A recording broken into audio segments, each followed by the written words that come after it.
Bem-vindos à Reinvenção em Ação Open Space. Nessa temporada teremos 17 episódios gravados diretamente do evento Agile Brasil 2023. Chegando até você com o patrocínio da Business Map. Embarque conosco neste universo de ideias, experiências e muito mais. Reinvenção em Ação, de novo aqui no Agile Brasil 2023. Tô na mesa aqui com 4 pessoas, quer dizer, 3 pessoas maravilhosas. E o assunto aqui, ó, o que realmente importa. Do meu lado tá Mariana Zapparoli, um prazer imenso de novo no podcast. Marcos Garrido, direto dos Estados Unidos, aqui no Agile Brasil, palestrou, compartilhando sempre. Luan Oliveira, mais uma vez agradecer em nome de toda a comunidade, patrocínio, apoio e esse podcast aqui, o É Pod. É Pod ou Pod? Pode, né? É podcast. Porque a gente tá na busca de alguma coisa. Vou batizar. Muito bem, muito bem. Então vou começar aqui já direto perguntando o que realmente importa pra esses 3 convidados maravilhosos aqui. Como eu sou do interior, caipira, eu vou... Sabe, tá bom? O que realmente importa, mano? Não, dessa vez eu vou passar a bola pro Garrido, porque o Garrido estava explicando o que está por baixo dessa pergunta. Muito bem, então vamos lá. Eu tenho, como a gente fala na BEM, um answer first. Sabe o que é isso? Não. Eu tenho uma hipótese do que é o tema que ele quer trazer, mas eu vou deixar ele explorar. Teve telepatia aqui, então vamos lá. Marcos Garrido. O que realmente importa na vida é vida, né? Olha, até parei de comer o chocolate. Não, é isso aí. Não, porque de verdade, porque assim, a gente fica nessa discussão, né? A comunidade, de certa maneira, fica nessa discussão. E aí, Scrum é Kanban, é isso ou é aquilo? Não é nada disso, né? Não é sobre isso, né? É sobre como é que a gente usa tudo isso que a gente aprendeu nos últimos anos pra viver de um jeito melhor, né? Então, Mari estava falando sobre criação de filhos, né, na palestra. Eu tenho uma história interessante para contar sobre o tema também. A historinha do Fefe, né, do meu filho. E no fundo, quando acaba o dia, você olha, né, para tudo que você fez, o que importa é aquilo que você tem em volta de você, aquilo que você tem em casa, né? E a gente usa os mesmos conceitos que a gente usa no trabalho, né, integralidade, você é a mesma pessoa em casa que você é em qualquer lugar. E esses conceitos todos de agilidade que a gente discute aqui, eles não servem só para time, projeto, produto. Serve pra vida, pô. Então, eu tava até discutindo lá, quando fiz a minha palestra no dia 9, tava até discutindo o seguinte, olha, eu tava contando o case do Fefezinho, né, explicando a história e tal, vou contar aqui um pouco. E aí, o que eu usei? Eu usei a essência do que tá sendo discutido aqui. O que vale é a essência.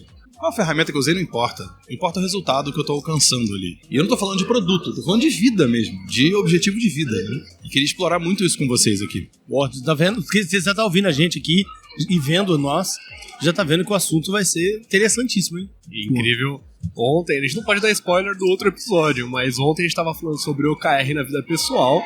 E no final do episódio, meu Deus, eu chorei, cara. Eu chorei. Olha, se você tá vendo e não assistiu esse episódio, assista, que foi de arrepiar. O OKR na vida pessoal. E é exatamente sobre isso, integralidade. No final do dia, o que importa é a vida. Eu vou levar essa pra vida, Garrido. Pô, boa. Mari. Acho que Garrido tem um livro sobre... É uma metáfora, né, da formiguinha e um pouco do que a agilidade nos trouxe, mais do que prática, mas de princípio, de forma de pensar, né? Hoje também eu e a Amanda contamos aqui um pouco de como é que a gente também fez uso desses mesmos fundamentos e práticas também com as crianças em casa, quando nossa família foi expandida com a chegada das crianças, em pandemia e tudo isso.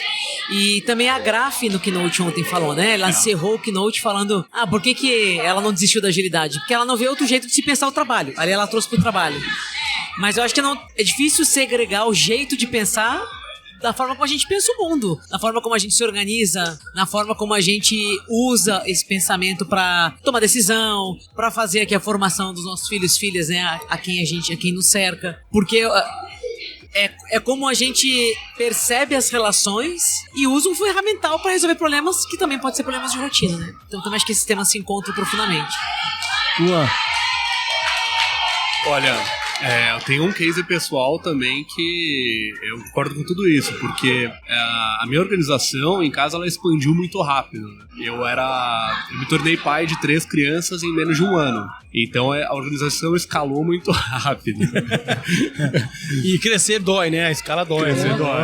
Pô, das complexidades. Eu casei com uma mulher que já tinha 2 filhas, então eu acabei virando pai de coração e ela ficou grávida, então em menos de um ano tudo aconteceu. E aí a questão de você ter acordos bem definidos, né? Quando a coisa acontece muito rápido, os acordos, as políticas explícitas, né? Os processos dentro de casa, de você ter as retrospectivas e conseguir ir encontrando o caminho do que tá funcionando, do que não tá funcionando, é fundamental. Eu acho que o convite pra cá, primeiro agradecer o Luan, que juntou nós três pra estarmos aqui. E um bom host é que ele fala pouco, né? Que ele deixa os convidados a falar. Então, como quem tá vendo aqui, tá vendo que a gente tá falando da vida pessoal. Isso já tá mais que claro, se não estou explicitando pra todos. E cada um, inclusive eu, temos uma particularidade no mesmo assunto, né? São mundos iguais, mas são diferentes. E eu queria que vocês trouxessem um pouquinho da realidade como vocês estão lidando. Garrido, queria que você contasse um pouco aí da sua... Eu tenho 2 filhos, né? Um fez 13 anos há pouco tempo, o outro tem 9. O Fefezinho é o mais novo, né? Com 9 anos. Fefe nasceu com uma síndrome muito rara, um pedaço faltando do DNA. É uma síndrome chamada Rubinstein. É uma coisa seríssima, super severa e afeta a vida dele de várias maneiras diferentes. Quando ele nasceu, a gente não percebeu que tinha algo diferente, né? E aí a gente foi pra casa, e aí chegando em casa, ele teve um episódio que foi super traumático, que ele engasgou com leite. Tava mamando e engasgou. Depois a gente foi descobrir que isso só aconteceu porque ele nasceu com a musculatura tão fraca que ele não conseguia segurar o líquido, né, que ele absorvia mamando, não segurava lá no estômago e tal, então aquilo tudo voltava e aí ele engasgava, saía pelo nariz e tal, e ele parava de respirar. Então se você não fizesse nada, ele ia morrer, fato. É um recém-nascido que tá com o líquido todo espalhado pelo corpo todo, né? Então tudo bem, quer dizer, tudo mal. E isso acontecia com a gente, esses episódios, no início, aconteciam 5, 6, 7 vezes por dia. Uau. Então, ou eu dormia ou minha mulher dormia, porque se os dois dormissem, ele teria um negócio daquele de madrugada e no dia seguinte já não tava mais lá, né? Então foi super sério, foi super severo. Os primeiros 6 meses foram assim. Aí entra o negócio que a Mari falou, a gente não consegue separar mais, né? O que a gente sabe, aquilo que a gente aprende, aquilo que você usa no trabalho.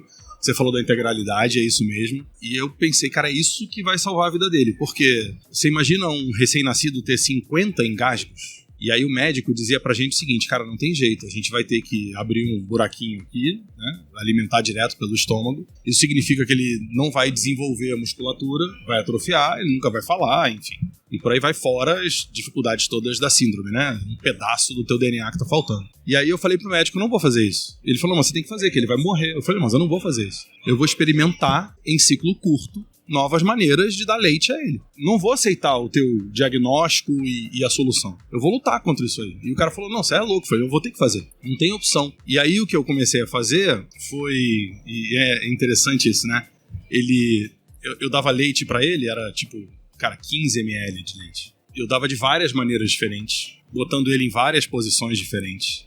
E às vezes eu tinha que ficar 1 hora com ele em pé, assim. Porque se ele deitasse, era um chafariz de leite, aí ele ia voltar. Engasgava e tinha que, enfim, fazer 1000 procedimentos pra desengasgar e tal. E aí risco de vida mesmo, né? E aí eu fui experimentando. E ele tava perdendo muito peso e o médico falou, você tem 1 semana pra fazer ele engordar. Se ele continuar emagrecendo, é cirurgia e não tem o que fazer e você não tem opção como pai. É isso. E eu fui experimentando, cara. Sprint de um dia, vamos lá. Todo dia vou experimentar um treco diferente. Todo dia vou fazer um negócio diferente. E eu fiz... Nossa, dezenas de experimentos. Dezenas de coisas diferentes. Chegou no final da semana, ele engordou 150 gramas. O médico olhou pra mim e falou assim, eu não sei o que você fez, mas me ensina. O médico não entendeu o processo. E aí eu fui explicar. E ele falou, nossa, mas isso é muito interessante. Você já contou isso pra alguém? Eu falei, isso é o que eu faço no trabalho. Só que eu resolvi levar pra casa. De lá pra cá foram 9 anos. 9 anos se passaram. Fefezinho mora comigo nos Estados Unidos, né? A gente mora lá. Ele fala com dificuldade, mas fala 2 línguas. Fala inglês e português. Bilíngue. E hoje é uma criança completamente autônoma e tal. E aquele momento em que eu decidi, eu não vou aceitar o que estão me impondo, eu vou experimentar, eu vou usar tudo que eu aprendi sobre esse treco de agilidade para ajudar a salvar a vida do meu filho. Foi ali que eu descobri que não importa se é Kanban ou se é Scrum. Eu não fiz daily, gente. Ah, você não fez daily? Eu não fiz daily. Tá tudo bem. O menino tá vivo.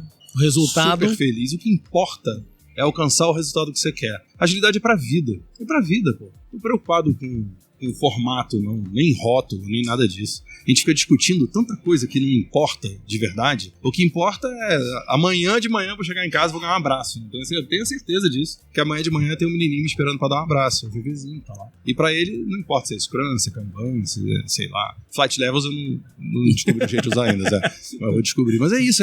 Isso é o que realmente importa na vida. É a vida. É isso aí. Agora, quando você fala de experimentação, né? Se a gente instanciar o contexto, o desafio estava dado e era claro. Você sabia quais eram... Não sabia exatamente como você solucionou o problema, mas você tinha um problema de alimentação, né, de um bebê. Provavelmente, aí me corrija, mas estava tentando entender o que estava acontecendo com ele também, né? Não sei se tinha já um diagnóstico, algo está se passando, você arruma uma forma de alimentá-lo. Então, esse é o primeiro ponto do contexto, né? O desafio estava explicitamente dado. Que eu acho que é um dos modos de falha quando a gente fala de coisas que a gente experimenta. Aí vou extrapolar pro trabalho. Vamos experimentar. Mas experimentar o quê? Pra quê? Assim, que é o experimentar, né? Então, assim, não, puta, que eu tenho este problema pra resolver. Depois, você tinha também quase que restrições, né? Do teu espaço de experimentação. Porque você falou, chega uma hora que o médico fala, se você não engordar, não tem mais Tinha um deadline. Tinha um momento ali, um ponto que... Mas era uma condição, né? Então, tinha um deadline, uma janela de tempo, mas tinha uma condição necessária ali, que é, se não engordar... Exato. Aí acabou-se o espaço de experimentação. Que é outra coisa que a gente tem dificuldade de encaixar na discussão de experimentação. Qual que é a restrição que eu tenho? É tempo, a métrica, cara, o que é que define o meu espaço experimental? E o terceiro... Como você falou de ciclos curtos, o diário, me corrija, mas também é uma pergunta para você. Provavelmente, como você exercitou N formas de alimentá-lo, e até você falou, percebi que se eu parar ele em pé, ele engasga menos, que se eu deitar, ele volta. Então, se você puder compartilhar um pouquinho assim, como é que você tabulou? Ou seja, hoje eu fiz A. Como é que amanhã, na cabeça cheia de emoções, inclusive, né? Eu não caio na cilada de usar minha janela de oportunidade, em vez de fazer B, fazer A de novo. Sabe, quando você quase que não tabula as suas hipóteses de solução e se perde no próprio experimento, o que você traz, assim, de formas diferentes de resolver o problema versus a observação de que estava funcionando ou não estava? Teve um primeiro momento, você está 100% certa, a gente não tinha a menor ideia do que estava acontecendo. A gente só foi descobrir que ele tinha uma síndrome severa depois que um dos engasgos levou à UTI e ele quase morreu. Aliás, ele não morreu porque eu morava no 7º andar, no prédio Copacabana, na frente do hospital do Copador, e ele não morreu porque o elevador estava no meu andar quando ele engasgou, porque a gente não sabia o que fazer. Então, assim, quando a gente começou a rodar os experimentos, eu escondi de todo mundo que eu estava fazendo isso, porque o médico achou uma loucura eu tentar alguma coisa e não seguir o procedimento que ele queria, né? E aí, o que eu usei, eu não anotei nada em lugar nenhum, mas aquilo, como era a coisa mais importante da minha vida ali, aquilo passou a ser a única coisa que eu pensava sobre. Então, eu passava o dia pensando, o que eu vou fazer de diferente amanhã? E muita pesquisa e lendo muito sobre o assunto, ainda sem saber nada sobre síndrome, etc., mas aquilo se tornou o único foco ali, só tinha aquele assunto pra mim. Então foi um desafio muito grande, mas ao mesmo tempo eu não estava dividindo a atenção com mais nada. Aquilo era o que importava, entendeu? Prioridade número um. Totalmente. E é isso. E é assim. E aí o que eu comecei a entender foi o que você disse. Tipo, se colocar em pé, ele não engasga. Mas quanto tempo ele tem que ficar? E aí eu errei milhares de vezes. Por quê? Eu deitava o menino antes dele estar pronto, e era aquele chafariz de leite, ele já engasgava, começava a se debater. Eu falei assim, não, mais tempo. Marcos, mais tempo, cara. Não faz isso. Então, era um ambiente de muita pressão, mas ao mesmo tempo, como o assunto era muito sério, eu até posso errar, mas acho que você aprende mais rápido quando você também não tem muito espaço, sabe? Então foi duro. E aí tem uma coisa muito interessante, porque eu não parei de fazer isso depois que os engasgos terminaram, né? Eu faço isso até hoje com ele. Os sprints são mais longos, tá, Mari? Mas a gente faz até hoje. Teve um momento da vida dele, lá com 6, 7 anos, que ele queria se comunicar e não conseguia. Ele começou a ficar nervoso. E aí ele descobriu sozinho uma maneira de se comunicar, que era o seguinte. Eu dei um iPad pra ele, e no iPad eu botei imagenzinhas, uns quadrados com umas imagens. Quando você clicava naquele quadrado, o iPad falava a palavra. Então tem uma banana, ele toca na tela, né? Tocou ali e o iPad fala banana. E aí eu comecei a montar frases para ele, palavras para ele formar frases. O que ele fazia? Cara, ele ia na Alexa, apertava o botãozinho do microfone e dizia I want Peppa Pig. Ele clicava nos 4 botõezinhos. Então ele começou a se comunicar com o mundo usando aquilo. Eu falei, pronto, tá funcionando, é isso que eu vou usar. E aí a gente começou a criar ferramentas para ele se comunicar. Hoje ele fala. Uma das ferramentas que a gente criou, que era a Emma, minha mulher, ela que criou isso, que eu achei maravilhoso, era o seguinte: a gente fazia uma pergunta para ele: você quer leite ou suco? E aí a gente usava os dedos indicadores aqui, leite ou suco? E aí ele pegava o dedo do que ele queria. E depois a gente começou a ensinar ele a falar desse jeito. No Dia dos Pais, uma semana antes do Dia dos Pais, eu falei, eu vou surpreender todo mundo aqui. Porque ele só falava uma sílaba por vez, né? Ele falava uma e parou. Então a frase é longa, mas só fala uma. Então fala Dia dos Pais, e não saiu o resto. Eu falei, não, vou experimentar. Aí o que eu fiz? Peguei meu telefone, falei, fala Di, fala A. E fui pegando cada sílaba, né? No final eu editei e fiz um videozinho que são cortes dele falando cada sílaba, falando Dia do Pai. Ele assistiu sozinho aquele treco umas 30 vezes. Deu meia hora, ele falou Dia do Pai. Foi pronto, é assim que ele aprende a falar. Juntando. Hoje ele fala 25, que é o recorde até agora. 25. Que história incrível, Garrido. Assim, Cara, de aprendizado de usar o que a gente faz no mundo corporativo, na vida. Pessoal, inspiradora. Mas mais uma das histórias inspiradoras aqui do nosso podcast. Quem tá ouvindo, é pra você pensar o seguinte: como é que eu levo isso pro resto da minha vida? Entendeu? Tudo tem solução. E o que não tem solução tá solucionado. Então vambora que é isso. E aí dá pra ver, assim, quem estiver vendo na câmera, né, essa paixão que o Garrido tem. E agora todo mundo entende o porquê ele é apaixonado pela agilidade. E por isso que ele escreveu livros e fala tudo isso. Eu acho que a vida da família é um grande aprendizado. Esse do Garrido é, poxa, mais uma vez inspiracional. Né? E os desafios a todo dia, que você também tem um filho mais velho, né? E a gente também tem filhos aqui. Eu tenho visto que, pra mim, foi a maior escola de agilidade foi ter filhos. Porque tudo que eu sabia, quando eu virei pai no começo, eu não sei nada do mundo, né? Tem alguém ali. E eu queria que vocês compartilhassem um pouquinho dessa vida que vocês têm e o que vocês têm usado para ajudar todo mundo também a ver que a agilidade sim pode ser usada, os nossos pensamentos e princípios, práticas que a gente usa, né? A Mari já palestrou várias vezes com a Amanda, mas um pedacinho que vocês têm feito aí também, assim como o Garrido maravilhosamente fez lá com o filho dele. Eu acho que o que nos une nas histórias aqui é um pouco da exploração do desconhecido, né?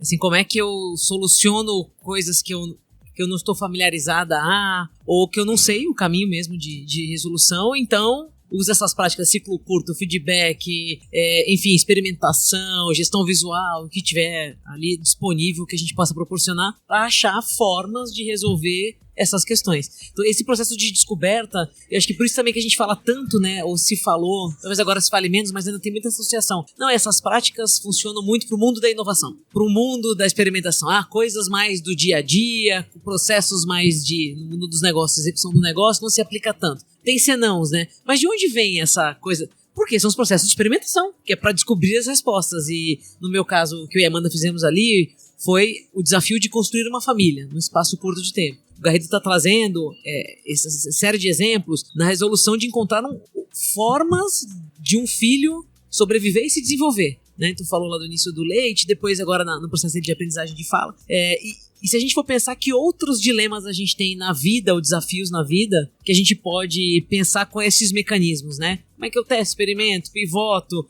descarto, avanço e assim por diante. É muito disso. Eu tô pensando aqui também que, de novo, de volta ao básico, né? Ter clareza do problema que você quer resolver, e muitas vezes as crianças elas não têm clareza do problema que elas estão resolvendo, então você ajudar elas a elas encontrarem um caminho dentro do desconhecido, né?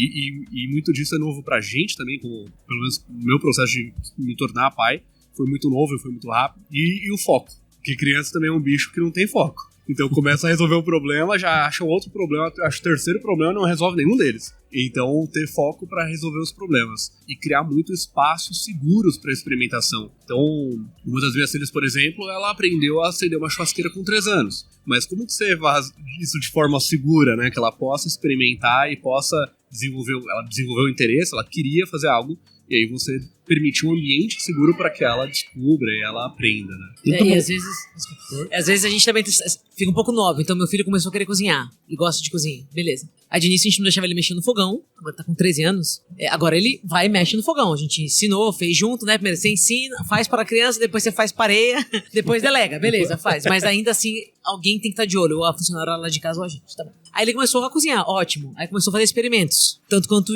bizarros, de misturar ketchup com iogurte, com tacar as coisas no ovo e tal. E aí a gente se policiou muito em tentar botar as variáveis na balança de desperdício, porque daí fica uma porcaria e vai jogar tudo fora, Então calma aí que também não é assim, né? É comida. E também não cercear o espaço de experimentação do cara, assim. Deixa ele... Se a gente também falar, não, ovo não se come assim, eu tô limitando a visão dele de alimentação à minha visão de alimentação. Então a gente começou a lidar com esses dilemas de espaço, de experimentação, mas principalmente prezando por não ficar jogando comida fora. E segundo, quais são os artefatos que ele usa. Porque daí ele pega as frigideiras que tem lá, torra nas experimentações dele, e aí panelas razoavelmente... A gente investiu uma grana pra ter um negócio que no gruda começou a ficar destruído. Entendeu? Aí a minha esposa Amanda foi lá e botou novas restrições. Falou, beleza, você quer experimentar? São com esses artefatos aqui. Esta panela, não. Porque essa aqui eu não quero correr o risco de ficar detonada com o processo de experimentação. E tudo bem, agora ele sabe quais são os mecanismos que ele pode usar pra experimentar. Mas são...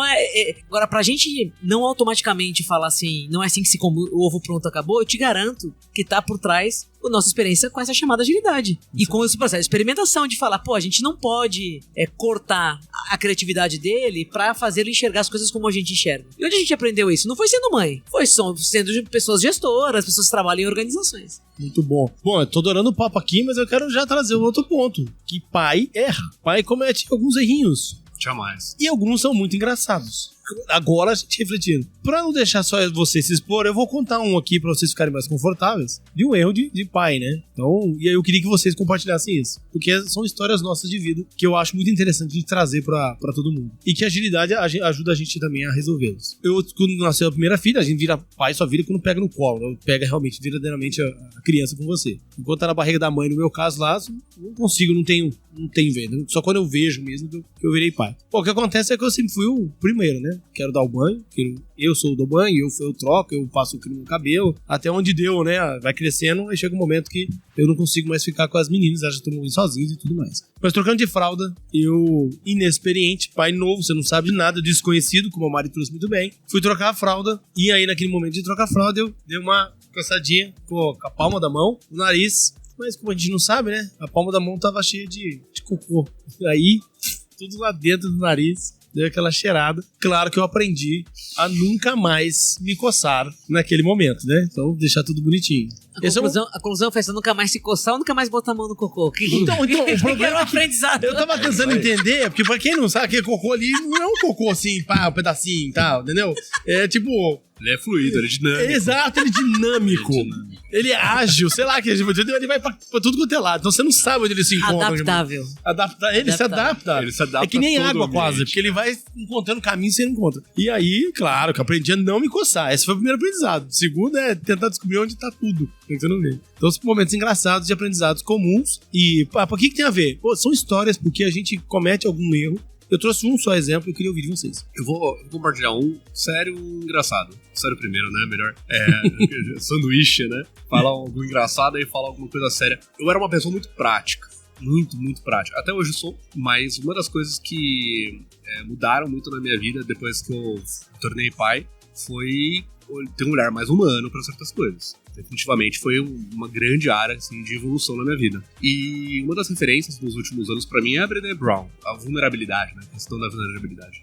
E a gente erra, e às vezes a gente erra feio. E teve uma situação que tava sob intenso estresse, assim, e nada justifica. Eu cometi o erro de falar alto, real, assim, de ficar pé da vida e falar pi, isso aqui é inadmissível e não sei o que, e ficar estressado e falar alto. E eu não faço isso. Não tenho 10 anos aí e isso aconteceu 1, 2 vezes. E aí a questão é, deu merda. Você fez merda, né? Você fez o que você fala pra não fazer. Isso acontece. Você fez o que você fala pra não fazer. Você não deu o exemplo. Você fez o contrário. Você deu o exemplo do que se não fazer.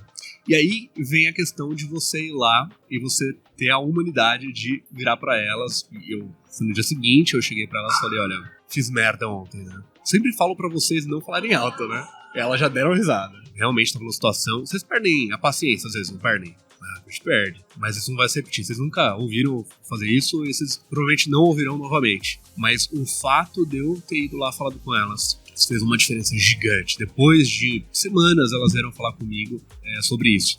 Então você ter essa vulnerabilidade e abrir o jogo, seja como líder na empresa, seja como pai ou mãe em casa, é fundamental. Porque você vai errar. O que você faz quando você erra mostra muito sobre quem você é. E a parte engraçada de errar, provavelmente na praia, né? Pequenininha, tava com uns 2 anos e meio, ficar ver aquele buraco daquele pai, vou fazer o maior castelo do mundo. E a pequenininha entrou lá no buraco e ninguém conseguiu tirar ela, que ela entrou de ponta cabeça no buraco. Aquela animado pro negócio, esqueceu da segurança A local. gente teve que tirar a criança pelo pé, assim, do buraco. Ela caiu de cabeça, assim, dentro do buraco. E aí, Mari? Errar pra caramba, né? Pra mim, o maior desafio é... Eu tenho uma tendência também a evitar a falha. Então, sabe aqueles vídeos que aparecem na internet? A criança virando suco de uva, espalha pela casa inteira, e aquele não tá aprendendo. Eu tenho uma dificuldade enorme com isso. A minha tendência enorme é, vai virar esse suco, vai sujar, e eu já, não, deixa que eu sirvo o suco. Então, o espaço mesmo, é que no caso do exemplo do meu filho é mais fácil, porque é uma criança mais velha agora, né? Mas, somente os pequenos que estão ali querendo fazer coisas diferentes, eu tenho uma tendência a evitar risco demais. Assim, a querer garantir que eu não vou ter mais trabalho depois pra resolver. Derrubar o suco vai dar trabalho pra limpar, então aquela coisa. Esse é um ponto. Agora, essa é a minha maior dificuldade. Agora, sobre erros... Não, eu acho que o que é engraçado, assim, se torna engraçado, que acontece muito em casa, são feedbacks francos das crianças. Por exemplo, na pandemia, passava o tempo inteiro, né, com um fone de ouvido no Zoom, então todo aquele fundo falso e aquela arrumação falsa do Zoom. Mas na hora que você tira o fone e anda pela casa de short, só com a parte de cima arrumada, o cabelo tá sempre no alto. E pentear o cabelo nunca foi o meu ponto forte. E aí, isso rapidamente eles perceberam e começaram a falar, mãe, você trabalha desse jeito? Não. Ou assim... Sinceridade é a melhor coisa da criança. Coisa do tipo, tem um dia que você vai pentear o cabelo pra trabalhar, então essas são falas que eu escuto com uma certa frequência. E acho que é uma sinceridade natural da criança, né? Sem maldade, né? E essa é a alegria o que consola, na verdade. Que eu acho que joga a gente na realidade também. É verdade, meu cabelo tá sempre desarrumado. Faz parte. Nunca reparei. Garrido. A gente tem o mesmo problema do cabelo, então tô junto. Que é o seguinte, eu não tem dia que eu não erre, né? Todo dia eu erro alguma coisa e a brincadeira que eu faço é eu quero cometer novos erros, né? Pra parar de errar os mesmos. E é assim, o difícil, quando você tem um grau de incerteza muito grande, porque eu não sei como vai ser o futuro, eu não sei como vai ser ano que vem, eu não sei como vai ser daqui a, sei lá, 10 anos. Eu não tenho a menor ideia. Tudo é diferente e tudo é impossível de prever pra mim. Então, nesse caso, às vezes eu não sei nem que eu errei. Porque eu não sei o impacto daquilo, a previsibilidade é tão baixa que eu não sei o impacto daquele meu erro no futuro. E isso me angustia bastante, assim, porque eu não quero descobrir daqui a 10 anos que eu fiz uma coisa lá atrás que era o motivo dele. Atrapalhou. Então eu me questiono muito do tipo, será que ele tá se desenvolvendo no grau que ele poderia se desenvolver? Será que eu não tô limitando o desenvolvimento dele? Então isso eu não sei nem se eu tô errando. Não saber se você tá errando, talvez é a dor maior do que errar, né? Uhum. É estranho isso, né? Então tem esse negócio. Mas tem uma história engraçada que aconteceu comigo. Eu tava fazendo uma turma de Scrum Master, né? Dando uma aula no meio da pandemia. Minha mulher tava no Brasil e eu fiquei sozinho com as crianças em casa. Então, na verdade, só com o Fefe. O Dudu veio ao Brasil com a Emma, né? Visitar os avós e tal, e eu fiquei sozinho com o Fefe em casa. E eu tô dando um CSM e deixei ele brincando na sala. E aí eu botei a câmera de um jeito que eu conseguia ver pelo Zoom ele sentadinho no sofá brincando. E ele lá com o iPadzinho dele lá, botando as musiquinhas, já esbarrei 5 vezes no microfone, botando as musiquinhas e tal. E aí, beleza. E aí eu tô vendo, e aí de repente eu olho no meio da aula, eu olho pelo fundo da câmera aqui no Zoom e eu vejo que ele tá todo marrom. É o teu exemplo, Zé. E aí eu falei, cara, deu problema agora. Literalmente. Pessoal, para esse print aí, rapidão. Isso. Ou ele achou meu estoque de soufflé, né? Ou deu algum problema mais sério. Aí eu tava dando aula em dupla, né? Com a Simena, né? E aí eu falei, Simi, você explica aqui esse negócio rapidinho, eu já volto. Aí eu desliguei a câmera. Cara, não teve o que fazer. Tipo assim, eu botei o sofá na máquina de lavar, né? Porque tá tudo destruído. E eu entrei no chuveiro com a criança. E a gente tomou banho junto. Eu de roupa, não tinha nem como tirar. E aí eu tomei banho. E quando eu voltei, aí teve um aluno que falou assim, nossa, trocou de blusa. Eu falei, você não tem noção do que aconteceu aqui, querido. Se eu te explicar. E aí foi isso. Assim, puta, nem fala. Então, assim, aí tem uma coisa que aí acabou fazendo, e esse é só um exemplo disso, embora seja engraçado, que faz parte desse processo pra mim, leveza. Cara, o problema é o mais sério do mundo. Tu tá levando de um jeito leve? De verdade. Tá levando com leveza? Porque se não tem leveza, não tem nem graça. Tem que ser leve, cara. Você tem que olhar pro problema e olhar pra aquilo e falar, legal, é um problema, ele tá aqui. Eu não tenho como me livrar do problema. Mas a forma como você encara pode mudar tudo. Boa. Encara com leveza. Aí não é mais um problema, entendeu? É o que é. E aí é curioso. E aí tem uma característica minha que eu preciso muito trabalhar, que é, eu fiquei, Mari, um pouco impaciente com o mimimi. A pessoa fala assim, eu tô com um problema porque a fitinha do Bem Casado não veio no tom que eu queria. Eu não tenho paciência com isso. Porque eu olho e falo, cara, será que isso é realmente um problema? Então eu perdi um pouco dessa paciência com essa picuinha com coisas pequenas, né? Que pra pessoa não pode não ser pequeno, pra ela pode ser gigante, né? E aí eu tenho que evitar de comparar problemas, porque cada um dá o peso que quer. E aí tem uma frase que eu falo muito pra Fernanda, que escreveu os livros comigo, né? Aliás, a gente escreveu o segundo infantil já. Ah, é? Muito bom, pelo visto. Da Lina, a Lagarta Bailarina. Ficou incrível, assim. Que é também sobre essa essência da agilidade aplicada ao teu desenvolvimento, né? Você pode ser quem você quiser. Porque, só pra explicar do livro, a Lina é uma lagarta que sempre sonhou em voar. O sonho dela é voar. Só que ela acha que não é pra ela. Mas ela é uma lagarta, ela vai virar uma borboleta. Todo mundo pode. É só esperar o momento certo. Então o livro é sobre isso. E aí, tem uma frase que eu sempre falo pra Fernanda, que é: a gente dá aos problemas o tamanho que a gente quer dar. Não é o problema que o tamanho que o problema tem. É o que a gente quer dar a ele. Então, naquela história, eu voltei rindo pra aula. Tipo, legal. E é levar isso com leveza que faz o nosso dia ser mais leve também. Então, dê ao seu problema o tamanho que você acha que ele merece. Talvez a vida seja mais leve assim. Boa, maravilha. Fala, Luan. Não, excelente forma de fechar aqui mais um dos nossos episódios, né? Até queria abrir pro Garrido contar um pouquinho mais aí onde que a gente pode encontrar os livros, né? Onde que o pessoal pode acessar. Boa, eu botei, os livros estão na Amazon. O da Lina, eu trouxe a primeira versão de teste pra mostrar pra Fernanda. A gente se encontrou aqui no Agile Brasil. E aí eu fiz uma surpresa pra ela, mostrei o livro, ela não tinha visto ainda impresso, né? Aí fiz a versão de teste, esse deve ir pra Amazon também daqui a algumas semanas. Mas tá lá na Amazon e tá no Clube de Autores também. Que aí tem o RH Ágil, o Cultura Ágil, tem o Formiguitas e a gente vai botar o Lina Bailarina, Lagarta Bailarina em breve lá também. Com certeza vai estar na minha estante. Não, a gente tá chegando no final aqui, eu já recebi o sinal, mas eu não queria terminar esse episódio já, tá? Só pra saber. E pra encerrar, na verdade, eu queria fazer uma pergunta. Aí o tempo da resposta de vocês, eu vou pedir pra vocês serem ágeis. Uma parte da agilidade se adaptava ao tempo curto. Pra resposta. Somos pais. Eu queria que vocês trouxessem assim, um aprendizado pra vocês, pessoal. Pensando qual foi o aprendizado que você pode compartilhar com todo mundo que você teve na sua experiência com o seu filho. Como mãe, eu acho que isso é levar a outro patamar esse desafio de compreender a perspectiva do outro, ser exemplo e fazer valer o que a gente fala. Acho que pra mim, o maior ponto de ser mãe é isso, assim, a gente tá blá, blá, blá, você tem que fazer, o exemplo que o Luan deu, não gritem, grita, eu também faço isso, não quero ninguém gritado, pô, o que você tá fazendo? Não vou admitir ninguém gritando nessa cara. É o extremo dessa tentativa aqui de ser o exemplo, de ajudar a construir a criação de uma pessoa que depois vai ser um agente social também, né, no coletivo. Então, acho que é o exemplo do walk the talk, é o máximo desse exercício. Muito bom, Garrido. É interessante, né? Sempre que a Mari fala, tem que ouvir, cara, porque você consegue colocar em palavras as coisas de um jeito maravilhoso. Nossa, é incrível, assim, eu adoro isso, exatamente. E leveza sempre, né?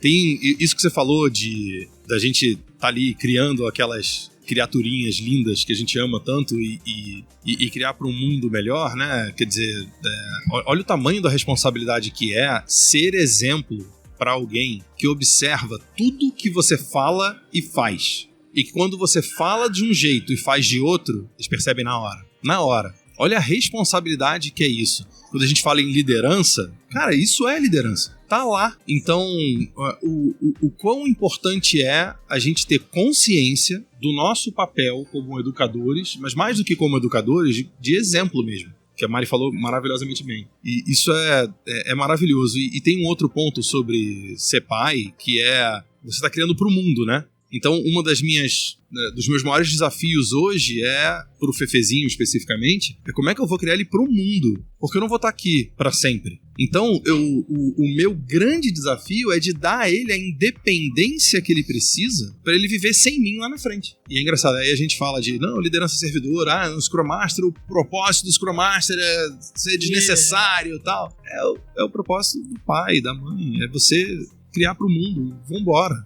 E é isso. Então, essas coisas se conectam de formas incríveis, assim. Maravilha, Luan. Chega a arrepiar aqui os 6 falando, viu? Tem uma coisa bem específica, assim, que eu quero falar, Mas antes de falar isso, eu vou conectar até com o que o Garrido falou, porque eu tô relendo Liderança Servidora, né, o Monge e o Executivo, do James Hunter. É um livro, pra mim, que é de cabeceira. Tava a Thalita Vidal do Banco Crescedor falando sobre ele hoje, sobre liderança servidora. Pra mim é exatamente isso. E em contrapartida, eu nasci numa casa que, devido às circunstâncias familiares, eu fui jogado no mundo, não fui criado para o mundo, eu fui jogado no mundo, então foi extremo demais. Então o lance de ter um ambiente seguro para que você crie aquela pessoa, aquele humano para o mundo, ele se desenvolva de forma saudável. Não dá só para jogar também, falar, você vai se virar numa selva e vai. Então tem que ter uma estrutura também mínima, que seja não uma estrutura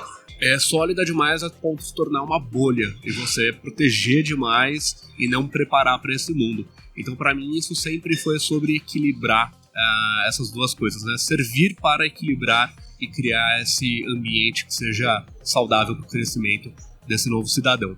Agora, para mim, teve uma palavra específica que mudou completamente o significado que eu tinha, que é legado. Trabalhando com tecnologia há tanto tempo, legado para mim não era uma coisa boa. Não era uma coisa boa, era um tranqueira, um inferno, era um negócio que eu queria jogar fora e reconstruir. E aí, virando pai, eu descobri que não dá pra jogar fora e reconstruir. Você só pode partir de onde você tá hoje e fazer o melhor com o que você tem hoje, desenvolvendo um possível legado que vai ajudar, né, os seus filhos não a herdar o seu legado, mas a construir o deles a partir de uma estrutura que você desenvolveu. Marla, poxa, que papo maravilhoso aqui no nosso podcast.